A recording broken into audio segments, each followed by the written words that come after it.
Hapo nyuma kidogo tulikuwa tumewachwa nyuma kwa nafasi za uongozi. Kila mahali mwanamke alikuwa anatia kichwa, anaambiwa wewe ni kiongozi wa kesho. Tulikuwa tumewachwa kuwa campaigners wa wengine, si ndio? Sisi kazi yetu ni kushangilia tu. But right now mahali tumefika, kwa kusema ukweli tunajivunia.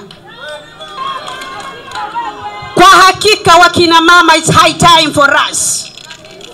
Mimi nikimwangalia gavana mwanamke amekaa juu ya jukwaa hili, yeye ndiyo rais wa jimbo la Kwale, lakini kina mama bado hatujajiamini.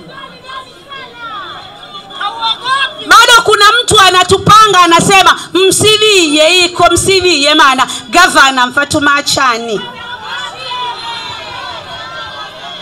Na wewe nawe unajikunja nyumbani unasema CV ya Mankambwa naambiwa pakarini anomayo mpaka rini na kuuzani.